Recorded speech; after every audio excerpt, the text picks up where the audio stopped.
Echoes in the Holler, The Lost Legacy of Appalachian Cunning Women, 00R 345. A deeper introduction, the mountain's memory, sound. A single mournful note from a distant fiddle fades into the sound of wind moving through dense, leafless trees, the crunch of frost underfoot. A low, resonant hum, almost subsonic, begins to underscore the narration. Narrator.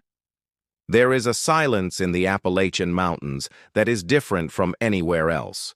It is not an empty silence. It is a heavy, listening silence. It is the silence of old stone, of deep roots, and of secrets buried not in the ground, but in the very soul of these ancient hills. Long before these hollows had names, they had stories.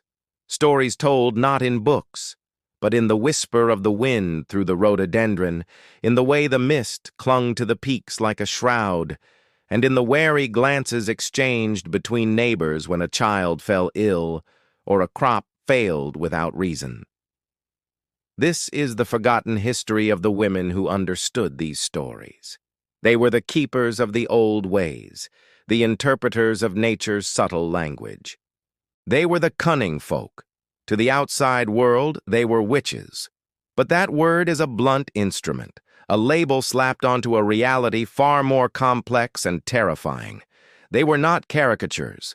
They were women of immense power, profound knowledge, and often profound loneliness. They were feared, revered, hunted, and needed. Their story is not one of simple magic, but of survival in a world that had no place for them. This is an echo of their truth. Listen closely. 345, 12 Vion. The Four Archetypes, A Tapestry of Power. Narrator. The power of the cunning women was not monolithic. It fractured into different paths, each with its own rules, its own price, and its own shadow. The old-timers, if you could get them to talk, would speak of the four kinds. First, the stone singers. These were the rarest and most feared. Their connection was not to living things, but to the bones of the earth itself. They were said to be able to call landslides, find seams of coal or silver with a touch, and quiet the tremors in a mine, for a time. Their presence was marked by an unnatural stillness. Birds wouldn't sing near them, and dogs would whimper and hide. It was believed they could hear the slow, grinding thoughts of the mountain, a conversation that would drive an ordinary person mad. Their magic was slow, patient, and geologic in its scale and inevitability. Then came the bargain makers, the queens of cause and effect. They operated on a principle of balance. They could heal a sick child, but a prized possession might be lost. They could ensure a good harvest, but a distant relative might fall on hard times. Their currency was not coin, but consequence. They were walking, talking scales of justice, but their justice was often cruel and inscrutable. To seek their help was to acknowledge that nothing in life is free, and that the bill always comes due, often from a direction you never expected. The third path was walked by the hearth-keepers, or remedy women. They were the most public-facing of the cunning folk, integrated into the community, yet always set apart. Their power was in nurture and knowledge, the poultice that drew out infection, the tea that eased a fevered brow, the whispered words that could calm a troubled mind. They were the midwives who brought life into the world, and the comforters who eased its departure.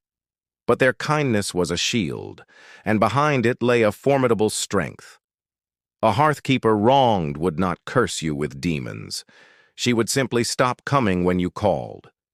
Your milk would sour, your bread wouldn't rise, and a deep, cold silence would settle over your home. Their power was the power of withheld care. And finally, the most enigmatic of all, the water speakers. Their domain was the creeks, the rivers, the hidden springs, and the morning dew.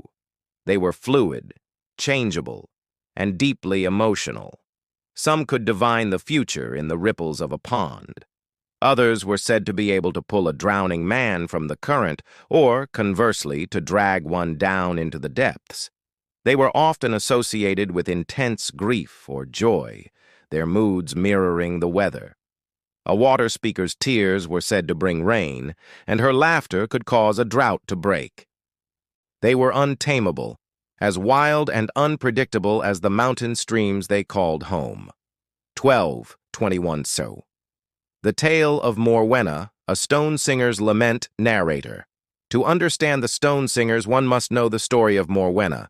She did not live in a cabin, but in a cave high up on a wind-swept ridge, a place where the hawks nested and the view stretched for miles. The rock around her door was smooth, worn down by countless hands. Not her own, but by those who came seeking her favor. Morwenna was said to have been born during a landslide. Her first breath was filled with dust, and her first sight was of the raw, torn earth. She understood the mountain's pain and its anger. The coal company men came to her in 1898. They were opening a new shaft, the deepest yet, and the miners were nervous. The mountain was groaning, they said. Timbers splintered for no reason. They offered her gold to bless the mine, to sing her songs of stability to the stone. Morwenna took their gold, but she did not give them the blessing they wanted.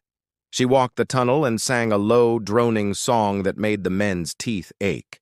She wasn't singing for stability. She was singing a warning. She was telling the mountain to be patient, that its time would come. The men, sensing only the power and not the meaning, took it as a blessing. The mine opened. For a year, it was the most productive in the county. The company men grew rich. They forgot about the strange woman on the ridge. Then, on the anniversary of the day Morwenna had sung her song, the mountain answered. It wasn't an explosion. It was a sigh, a deep, weary exhalation that closed the main shaft as gently as a man closing a book. 12 men were inside. The rescue teams worked for days. On the third night, as they prepared to give up, they found Morwenna standing at the mine entrance. She held a lump of coal in her hand. She threw it at the feet of the foreman. "This is your gold," she said. "It is stained. The mountain has taken its payment." Then she turned and walked away. The next morning, the foreman was found dead in his bed, his lungs filled with fine black dust. The mine was never reopened. They say Morwenna still walks the high ridges. If you listen on a still night, you might hear her song, a lonely, terrible melody that is the sound of the earth itself remembering. 21 Take, 28 Tak. The Dilemma of the Bargain Maker. Ada's Choice. Narrator. If the Stone Singer's power was impersonal, the Bargain Maker's was intensely, tragically personal. This is embodied in the story of Ada, who lived in the shadow of a great peak known as the Sleeping Woman. Ada was known for her fairness. The cost of her help was always proportional, or so it seemed. A love potion for a young woman might cost a lock of her hair and the memory of her first kiss. A healing for a sick farmer might cost the firstborn calf of his favorite cow. Her greatest test came with a man named Eli, a kind-hearted but poor woodcutter. His wife, Lena, was dying of a consumption that no doctor could cure. In despair, Eli came to Ada, offering everything he had, his axe, his land, his future labor. Ada looked at him, her eyes old and sad. "I cannot cure death," she said, "but I can delay it. The cost will not be yours to bear, Eli. It will be Lena's." Eli, blinded by love, agreed.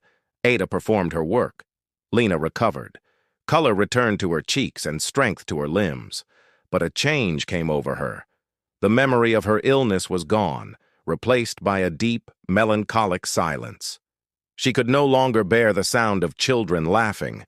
The sight of a green, growing thing made her weep. She had life, but she had lost the joy of it. She was living on borrowed time, and the interest was her happiness. Eli, realizing the terrible nature of the bargain, confronted Ada. "You did not save her," he cried. "You only prolonged her suffering." Ada looked at him, and for the first time a tear traced a path through the wrinkles on her cheek. "I gave you what you asked for," she said. "I never said it was what you wanted. A bargain is a bargain. The scales are balanced. Lena lived another 20 years in that silent, joyless state. Ada never accepted another payment again. She had learned that the weight of a soul is the heaviest currency of all, and that some debts can never be repaid. 28. 35. The Water Speaker's Prophecy, Sister River's End, narrator. The water speakers lived by intuition and emotion, and their stories are often the most tragic. The tale of Sister River is not one of malice, but of a power so immense it could not be controlled, even by its wielder. Sister River, whose real name was lost to time, was a woman of intense feeling. When she was happy, the sun shone on the valley. When she was sad, the rains would fall for days. The community both relied on and feared her moods. She fell in love with a traveling salesman, a charming man with promises of a life beyond the hollow. For a season, the valley was paradise. Flowers bloomed out of season, and the river ran clear and sweet. But the man left, as such men do, with promises to return that he never intended to keep. Sister River's grief was a physical force. A storm broke over the valley that lasted for 40 days and nights. The river swelled, turning into a raging brown monster that tore homes from their foundations. In her despair, Sister River waded into the flood. She wasn't trying to die. She was trying to talk to the water, to plead with it, to make it understand her pain. The river did not calm. It listened, and it agreed. It took her into itself. The storm ceased the moment she disappeared. The waters receded, leaving behind mud and wreckage. But Sister River did not die. She merged. Now her spirit is the river. On calm days, she is the gentle current. But when a spring rain falls heavy on the peaks, her sorrow returns, and the river rises, searching the banks for the man who broke her heart. It is said that if you see a woman's face reflected in the water during a flood, you should not look too long, for she is not looking back at you. She is looking past you for a ghost, and she may pull you under in her desperate search for a love that drowned a century ago. 35-44. Conclusion. The Echo That Remains, narrator. The stories of the Appalachian Cunning folk are fading now, diluted by time and the modern world. The old fears have been replaced by new ones, but the echo of their power remains, etched into the landscape. That barren patch of ground where nothing grows, the strangely still pool in the creek that seems deeper than it should be, the particular chill in an old abandoned home. These are the signatures they left behind. Were they witches? Perhaps.